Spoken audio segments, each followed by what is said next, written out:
We've talked in a few of our videos on the Bernina 790 regarding the USB sticks that you can use within this machine.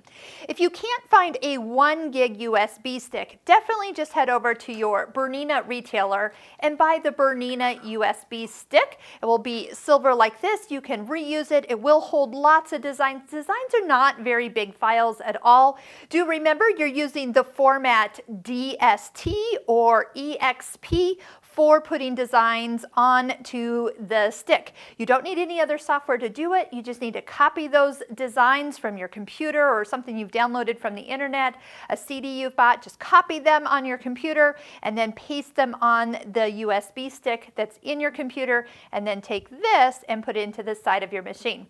But I will tell you, there are some USB sticks that just don't work. You don't want big USB sticks, but if you want to just solve the problem of trying to find one, just buy the Bernina one, and it will be guaranteed to work all the time.